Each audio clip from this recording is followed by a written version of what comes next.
Ruth meets Boaz. Now Naomi had a kinsman on her husband's side, a prominent rich man of the family of Elimelech, whose name was Boaz.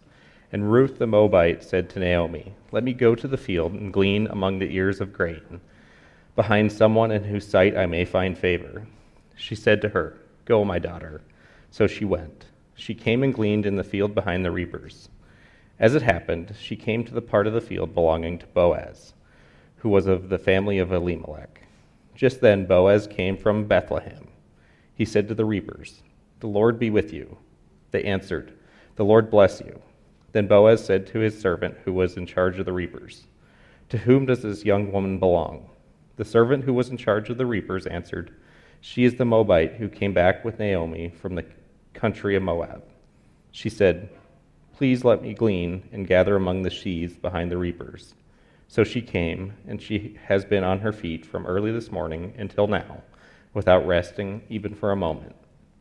Then Boaz said to Ruth, "Now listen, my daughter, do not go to glean in another field or leave this one, but keep close to my young women. Keep your eyes on the field that is being reaped and follow behind them. I have ordered the young men not to bother you. If you get thirsty, go to the vessels and drink from what the young men have drawn." Then she fell prostrate with her face to the ground and said to him, "Why have I found favor in your sight, that you should take notice of me when I am a foreigner?" But Boaz answered her, "All that you have done for your mother-in-law since the death of your husband has been fully told me, and how you left your father and mother and your native land and came to a people that you did not know before. May the Lord reward you for your deeds, and may you have a full reward from the Lord, the God of Israel, under whose wings you have come for refuge." Then she said, "May I continue to find favor in your sight, my Lord, for you have comforted me and spoken kindly to your servant, even though I am not one of your servants." At mealtime Boaz said to her, "Come here and eat some of this bread, and dip your morsel in the sour wine." So she sat beside the reapers, and he heaped up for her some parched grain. She ate until she was satisfied, and she had some left over. When she got up to glean, Boaz instructed his young men, "Let her glean among the standing sheaves, and do not reproach her. You must also pull out some handfuls for her from the bundles, and leave them for her to glean, and do not rebuke her." So she gleaned in the field until evening. Then she beat out what she had gleaned, and it was about an ephah of barley. She picked it up and came into the town, and her mother-in-law saw how much she had gleaned. Then she took out and gave her what was left over after she herself had been satisfied. Her mother-in-law said to her, "Where did you glean today, and where have you worked? Blessed be the man who took notice of you." So she told her mother-in-law with whom she had worked, and said, "The name of the man with whom I worked today is Boaz." Then Naomi said to her daughter-in-law, "Blessed be he by the Lord, whose kindness has not forsaken the living or the dead." Naomi also said to her, "The man is a relative of ours, one of our nearest kin." Then Ruth the Moabite said, "He even said to me, 'Stay close by my servants until they have finished all my harvest.'" Naomi said to Ruth, her daughter-in-law, "It is better, my daughter, that you go out with this young woman, otherwise you might be bothered in another field." So she stayed close to the young woman of Boaz, gleaning until the end of the barley and wheat harvest, and she lived with her mother-in-law. That was pro. Thanks, Brandon. So anybody else wake up at like 1:30 and realize that you did not drink enough water yesterday? I was just reminded of that, like, it doesn't count if it was all before noon, because you just, really, nobody else? Anybody else? I talked to one person on the band who woke up with the 1 a.m. headache this morning. Yeah, Anna, right there. And yet here she is playing drums. So thank you, Anna, for your toughness. If you weren't with us last week, or if this is your first time here, welcome. We're thrilled that you've found us and would love to know how that happened, but we're really honored. We recognize there's lots of great churches in town and lots of things to do in Helena, Montana on July 23rd. So thanks for being here. We started this conversation last week from this book of Ruth. We're just going to go 5 weeks. And last week we asked a couple questions that I think it's worth just holding on to and carrying with us into chapter 2 of this. And the first one, next slide, was just this question of what's your situation right now? And I asked that not wanting to imply the negative or assume the worst, also recognizing that part of what we've been exploring is This life of faith and even attending church, it's not intended to be all about you and your needs, but you and your needs are real, and you show up with stuff. There's stuff going on for you, and sometimes the best way to listen and make room for God to whisper to you, and even if you're like, I'm not sure he does that, great, we're thrilled that you're here to just explore the potential for that. But sometimes the way to make that most possible is first and foremost to just be emotionally aware and self-aware, to go like, okay, here's the stuff. And so I just ask you that question again, like what are you carrying? And it could be that what you're carrying is lots of good things. And maybe you're even self-aware enough to go like, it's so good that I know that it's most difficult to follow Jesus when it's going this good. And so here I am, I'm trying to do that work. It's possible that most of things are good, and yet there's this one thing or these two things. I'm sure some of you are carrying relationship stuff, and some of you are probably really, really frustrated that you can't stop looking at porn, or the person that you love can't look at porn, or you're dealing with an addiction, or there's some kind of anxiety and depression, and you've done so much work, and yet it still just kind of looms. Maybe you're single and you didn't intend to be single in this season, or you're sick and you didn't account for being sick, or someone you love is sick, and that puts all kinds of extra things on everybody. Like, what's the situation? What are you carrying? And if you're willing, could you just kind of take inventory of that? Because then, next slide, I think that allows us to go into this second thing, and I think we all do this to God, but if we're not aware that we do this to God, then we do all kinds of weird things in our emotional and spiritual lives. Because the next question would be like, what would it look like for God to show up and prove himself faithful? And for me, I keep picturing the DMV, maybe because it's so much stinking fun, or picking up tickets from like a Major League Baseball game or something. But you know those places who even pre-COVID had glass and these weird microphones and you slide stuff underneath? You know that game? And I guess what I would ask you to consider is like if you were writing it down, like, God, here's what I need from you. Here's the prescription, like, I'll write it. Would you just sign it, please? Or here's the check, I'll fill it out. Would you just give me a signature, please, so I can go cash it? Like, what are you sliding under to God? In your estimation of things, what is it that you need from him? Or maybe for you, like, what is it that is forming the block as to why you're not sure you even want to be in this kind of a dialogue with God? Like, what's the thing that you have asked for, you have requested? Maybe it was decades ago. Maybe it's present to you now. But what is it? Because there's probably something there. Because I think what Ruth is begging us to consider, next slide, is this question. I think this is the way the narrative originally read, and it seems that it still carries weight here, and it's this: are you open to God proving himself faithful in ways other than what you have in mind? It seems like that is, we'll talk about this at the end of the message, but frankly, we're celebrating that. Christianity is comprised of a series of circumstances that nobody saw coming, that aren't just spiritual ideas, but are historical events. And in their day, they were tragic and horrific and filled with suffering. And yet 2,000 years later, here we are on a different continent, of a different ethnicity, of a completely different story. We're not even Jewish in our roots, most of us or any of us. And we're celebrating that moment that at the time was worst case scenario.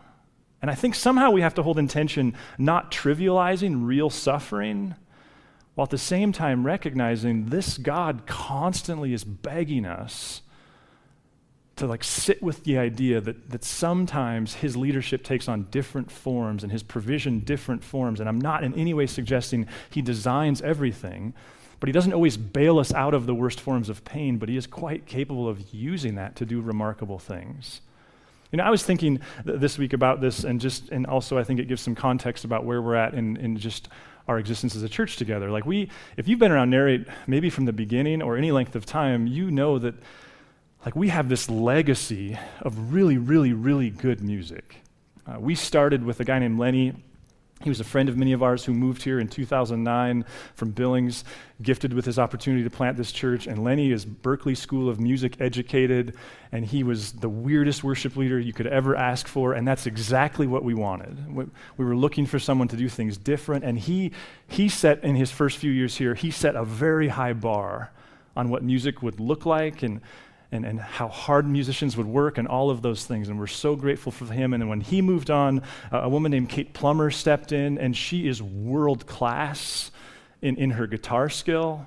She's also world class, and we kind of got to grow with her and just her ability to pastor people and lead teams. And she led for a whole bunch of years. And again, the bar stayed extraordinarily high. When she left, we were excited to bring a guy named Tommy onto the team. And Tommy was such a good friend and such a neat person and was perfect for the COVID season. I think his musical skills and just him and his guitar we talk about this as a staff and reflect on it often, like he was in many ways perfect for that season. And yet after about a year, it just wasn't the perfect fit, Helena, Narrate, for him and his family. And I continue to just have so much respect for him. Like, he would love to be in the Northwest. His wife and family really needed to be back in the South where they're from, and so he did that thing, and they're there, and they're thriving. And from that point, we internally were like, you know what, I guess, frankly, and maybe pride comes before the fall, but I'm just so proud of our culture, and we're getting to the season where we're like, let's go hire someone who's really young. Because I've been that person, and you've been that person, and I'm so grateful for the people in my life who brought me into things before I was qualified and taught me culture. And the more I'm around church, I recognize that my own kind of leadership family of origin is so unique, and I'm so grateful for it. And we do things in ways that are very different than what is normal. And so we wanted to go hire this young, raw leader, and we found one, and her name was Avery, and she was very talented. And again, what we learned a year in was moving to Montana from the South is hard. So then, it's just like a dog returns to its vomit kind of thing. Like, there's this we need to learn, let's not do that again. And I'm not suggesting Tommy and Avery were vomit. I'm just saying, clearly we had to learn and do something different. And so we went and hired a world-class, or that's probably hyperbole, a very good search firm. My friend Brian, who's very connected in that part of the church world and the mega church world, connected us with a group called Agora out of Colorado Springs, and we just made this concerted effort to take our hands off the steering wheel of making the next hire and told them what we want and spent a lot of time with them and helping them understand the profile of the person. And what happened over the course of that year was what is real for all of us now. We just slowly watched cost of living in Helena skyrocket, and housing and apartments go crazy high. Within our sector of church, what we recognized is there for a while, 2,000 clergy a month were leaving ministry. And so there's not a shortage of opportunities in the worship space. The other thing that we learned is many of us who were in our 40s or so, we grew up in church, and when you were 16, if you would just be willing to play the guitar in front of people and sing a song, you were a rock star because that was very new, and so you could grow into it. But what we know now is worship music, the bar is so high, and the music arts among youth has maybe never been lower, and so it just proved to be this extraordinarily difficult hire. And we prayed and we trusted, and somewhere along the line, maybe 9 months in, Justin, in a classic Justin way, just kind of started to paint a different picture for us, for me, and it took me a while to get my brain around it, and then we brought the staff into that conversation, and it took us a while, and ultimately where we landed was, first of all, we realized, in fact, for the record, that the search firm told me when we kind of exited all of that, he's like, Adam, if what was true today was true when we started this, I wouldn't have said yes to this, just because the conditions and the salaries, it's proving very difficult. I think churches are going to have to find refined ways of doing some of these things. Anyway, the idea was, and what we committed to here at the start of this summer was, we hired Justin, who, I mean this genuinely, is one of the most skilled leaders I've ever been around. His ability with teams and people. He's also a hard worker who likes music and has a lifetime of liking music, and he hears music very well. So what we did is we took Justin, not world-class musician like Lenny and Kate, but great leader, and then we've combined that with this team of musicians that we're proud of, who you've just met Rebecca, and you can see there's these great musicians joining the team, so we feel like we're stock full here, and what we need is leadership, because we believe in leadership. So we hired Justin, who really hasn't even gotten started yet from the stage side, because he's such a good leader, because whereas Adam would have day 2 made all kinds of things happen, Justin just kind of sits there and listens and waits, and it's going to happen. It's happening.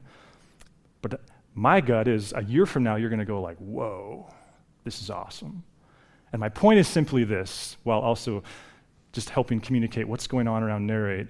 Sometimes God does things that are not the way you would map it out. And if you're type A like me, one of the hardest things to accept is that getting your way is actually a terrible strategy for happiness.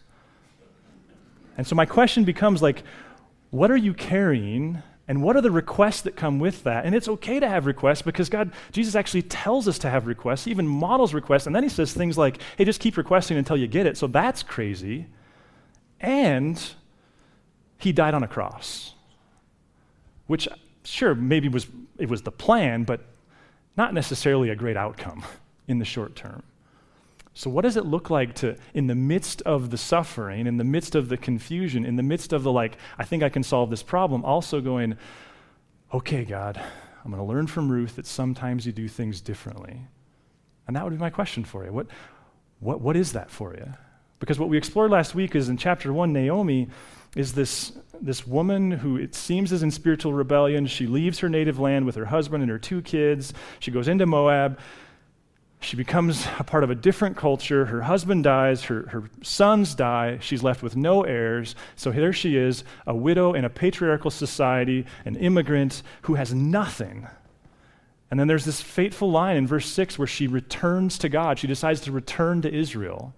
And the question is this very prodigal son question of, okay, so when a person walks away from God for extended time, or when a person just ignores God within this particular subject for extended time, like, okay, God, you're king in all these areas, but not this one, what happens when we turn and go back to it? And what we explored last week was sometimes it's not circumstances that are changed, but what God seems to very consistently do is he puts skin on, and he shows up in the form of a person who doesn't carry a magic wand and solve all of our problems, but who walks with us. And what we saw last week was no sooner does Naomi go okay, God, I'm heading back, and this woman, Ruth, shows up. And she's heroine of heroine, just this amazing woman, and she's just carrying water for Naomi. What do you need? That's where we left last week. Now let's just look, and we're not going to look at all of chapter 2, but there's just a couple things that I think are worth observing.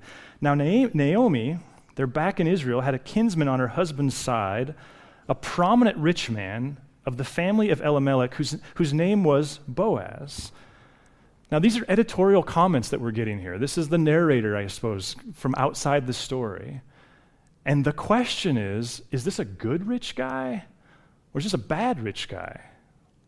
How does this person use his power? And this word kinsman, which is so central to this story, next week we'll explore it more earnestly in chapter 3, but this word kinsman, basically, at the risk of oversimplifying it, what this involves is in the Jewish law, the way, there were laws in place that, especially for males, that meant that if there were particular women in your family who ended up in hard times, and this isn't so much about patriarchy, well, it is, that's the culture, but this is God meeting the needs of people. Kinsman means you may be a male who's legally obligated to take care of this widow or this suffering woman in your family, and you are bound to that. That's Boaz. And the question becomes, what kind of guy is this guy? And Ruth, the Moabite, said to Naomi, let me go to the field and glean among the ears of grain behind someone in whose sight I may find favor. To which Naomi said, go, my daughter. So there's a few things, and part of what I love about Ruth is notice her initiative. This is a woman, she's not going to sit around and wait for things to happen. She's going to go. She's a hardworking, tenacious woman. You see elsewhere, she worked all stinking day. And then there's this question of, okay, so what's glean mean? And probably many of you are familiar, maybe you're not, that again, within the Jewish law, there was laws in place that said that when you harvested your field, if you had a good crop that year, or if you had a field, when you harvested, don't get extra zealous with the edges where it kind of, the harvest gets intermingled with the wheat. Kind of picture the ditch bank of a Montana wheat field. You get towards the edges and it gets kind of mixed in. Don't pick that. Leave it for people like Ruth who can come along and they can pick it and they can survive on that. And when you're carrying your harvest back to the threshing floor and you drop some along the way, leave it there so that they can pick it up. So what you see is there was a welfare system, if you will, but it was of a different variety than our own. But that's the context. So Ruth somehow learns that she has this opportunity and she's jumping on it. But what we easily miss is she's vulnerable in doing so. So she went, and she came and gleaned in the field of the reapers. And this next phrase I think is so important. As it happened, she came to the part of the field belonging to Boaz, who was of the family of Elimelech. Was she aware of Boaz? No. The storyteller wants us to know that while Boaz was this person over here, she wasn't positioning for Boaz. She wasn't aware of him and the character that we would learn about from him. It's just as it happened. And I actually did some word study on that, and that word just simply means, or that phrase means, circumstances beyond human control. What if what the narrator's trying to say here is God was leading, God was involved, but it wasn't through messages dropped down by golden tablets from heaven. It was in this kind of way, kind of like the conversation that happened between Justin and the staff. Like God was leading, and this was the point we got to. It wasn't this like, well, we don't have any other options. What we got to was this place of like, wait a minute. Like one box after another seemed to indicate, as we were discerning, like, God, I think you're leading us this way. And that's what the author wants us to see here, is that sometimes God's leading is quite subtle. Just then, Boaz came from Bethlehem, and he said to the reapers, "The Lord be with you." And they answered, "The Lord bless you." Question, is Boaz a God-centered, God-fearing dude? And are we to assume that he would be? I think part of what the context would tell us was, like, Boaz is, remember we talked about, this is during the day of the judges last week. This is in this very heinous, difficult season of Israel's history. The bar was very, very low. One of my boys said to me the other day, we were just talking about life and life for teenage boys, and he goes, "Dad, I don't think you realize how low the bar is right now for high school guys." That's very disturbing. But that's the situation. The bar was very low. We would assume like, oh yeah, I'm reading about this guy in the Bible. Of course he's God-fearing. But what the author wants us to see is like Boaz, he was a guy. Like this was a guy who cared deeply about God. This was a guy who was following God. And it just so happened that that's whose field Ruth ended up in. Then Boaz said to his servant who was in charge of the reapers, "To whom does this young woman belong?" And the servant who was in charge of the reapers answered, "She's the Moabite who came back from Naomi from the country of Moab." And she said, "Please let me glean and gather among the sheaves behind the reapers." So she came, and she has been on her feet. Interesting how the author wants us to know this woman is a hardworking, tenacious woman. She's been on her feet from early this morning until now, without resting, even for a moment. If you open up commentaries on Ruth, you'll find that there are narratives that would say that what's going on here is this sexual thing that Boaz is positioning for. And I agree with one commentator in particular that we used in studying this that would say, like, that's chauvinism. It's an ironic statement. I don't think the book of Ruth requires that we see Boaz as positioning Ruth for sexual ends. It is possible that he's a man of high character, called by God to meet the needs of this woman, and that's his agenda. But here's where I think it's worth stopping. Because I don't know about you, when I read the Bible, I think especially because of what I do and my passion to just keep it simple and teach one thing at a time and explore one idea at a time, and even my own head, I'm just not very complicated in the way I try to just live this thing out. I'm always kind of looking for, okay, so what's the principle? What's the one thing? What's the one takeaway from this story? But I can't help but notice, Donald Miller made this observation years ago, why do we do that to the Bible, but we don't do that when we go watch Star Wars? Like, why do we do that when we read the Bible? We don't necessarily do that when we're reading Harry Potter or some other story. Like, is it possible that we've just lost the value of framing narrative? There's a guy, Alistair McGrath, next slide. He's this scholar of C.S. Lewis, and he makes this comment, life is full of competing stories. He actually points out that part of what C.S. Lewis does masterfully in the Chronicles of Narnia is leave room for different stories and different people who are organizing their lives around these different stories. And so you've got Aslan and people organizing their lives around the idea that he's true, but then you've also got the witch and people organizing their ideas around the idea that their life around the idea that she's the real, true thing. What if Ruth is just intended to be this beautiful story about a God who calls people to himself, about the hound of heaven, some of the ancients called him, but also a God who mysteriously provides and leads when we turn and face him. But Naomi would also be a story that doesn't mean that she's like liberated from any suffering. It doesn't mean that all the bad circumstances go away. But what if it's just this brilliant story about God and all the complexities of life and humanity and what it means to follow God? I love this line in verse 12. If I were to memorize a verse from this book, this would be the one, but I kind of dropped the ball on this series. May the Lord reward you for your deeds. This is Boaz speaking to Ruth. And may you have a full reward from the Lord, the God of Israel, under whose wings you have come for refuge. Wait a minute. We've explored the idea that Naomi was returning to God. But what does the author just tell us? We'll talk in a few weeks about how Ruth shows up in the genealogy of Jesus. Why is that important? Because she's Moabite.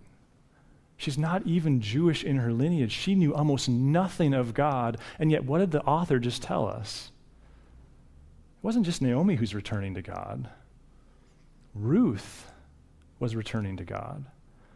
And here's the part that for me is just like such a brilliant piece of the narrative, and it grabs hold of Jesus, who says, hey, when you find your life, you lose it. When you lose your life, you find it. Paul, who talks about Jesus, like forsake all the privileges of being God and yet became a servant. Because if you follow the pattern, we have Naomi in a desperate situation. She can do almost nothing for herself. And along comes God wearing the skin of Ruth. And Ruth, her posture is the opposite. She's made no mention of herself thus far.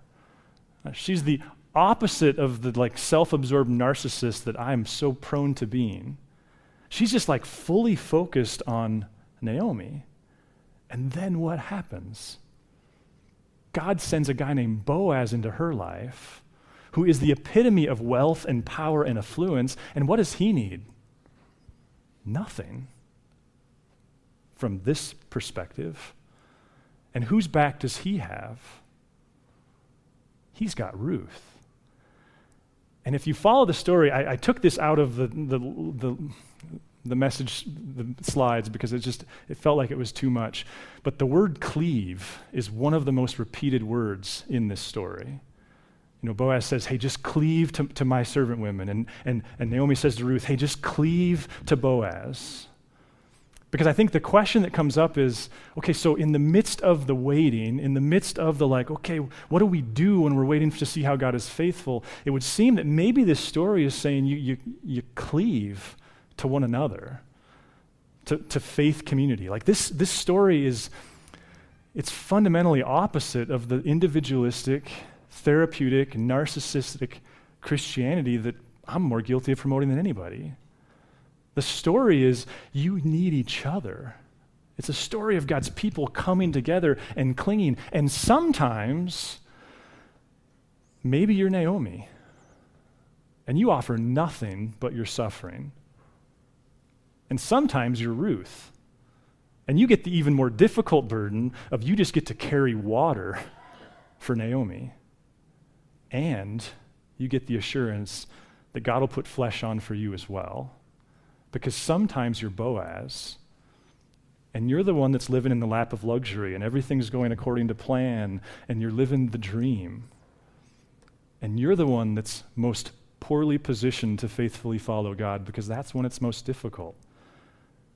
And yet, God will send a Naomi, and God will send a Ruth. And I wonder if part of the story within the moment, and probably if you were to read it again in 5 years, or 5 months, you might be a different character, is just to go like, okay, so which character in the story are you right now? Are you the Naomi that really needs to lean in? Are you the Ruth that has a really tangible sense of, here's the person that I just have to carry water for? Are you the Boaz who has all the power and luxury in the world, and the whole system needs you as much as anybody because you carry some weight? And what does it look like if a people don't think of Christianity as this thing that I get, but this people that I belong to, that symbiotically takes care of one another, because people understand that God is constantly shifting people's roles. And someday you will be the Naomi. And someday you will be the Ruth. And someday you will be the Boaz. And the prayerful life, maybe even why Jesus says things like, hey, watch out. Watch out that you don't fall into temptation, is this, it takes a prayerful presence life to pay attention to, okay, God, what character am I in this circumstance? So as the band comes back up here, we're going to give you a chance, and it's affirmation bias, confirmation bias, but we're going to give you a chance to take communion. And again, it's just to me so appropriate. Because here we are sitting with this idea of, okay, are you open to the idea that God's going to provide in ways other than what you had in mind? And yet we're going to celebrate communion, which is celebrating that our faith is built on a pillar of something that nobody saw coming. The best scholars, the most devout people, nobody saw it coming. And yet in it was the best thing that ever happened to creation other than creation itself, a God who rescued us through his own self-sacrifice. So if you've not taken communion with us before, just by way of quick orientation, we'll have bread over here, and there is gluten-free as well, and we'll have wine and juice over here, and we'll just go one row at a time. You'll pick up on that quick. It's not compulsory. You don't have to take it. You also don't have to be a member or an owner here. If you're active in following Jesus, please come celebrate communion with us. And maybe use this time, as even that psalm talked about, of just search me and know me, God. What's the stuff that you need to purify in me so that I'm better capable of following you and serving others? Let me pray and we'll dive in. God, here we are with our ordinary everyday lives, and some of us, things are all good, and some of it feels like all bad, and others of us, we can kind of sort that out. But God, there's this promise within the story of your people, which is when we give you our lives, our ordinary everyday lives, you give them meaning far greater than anything we could imagine. You send your Spirit into us and us into the world. And so some of us are exploring that, and others of us are here because we want to reassert that commitment to you. And God, and we recognize that this life with you it needs to be fed by you. And so thank you for communion, Eucharist, Lord's table, and God, would you send your Spirit into this bread and this wine, and thus feed us in this life with you. Come, Holy Spirit, thank you. Amen. Thanks for listening. If you'd like to learn more about Narrate Church, find us online at narratechurch.org or look us up on Facebook or Instagram.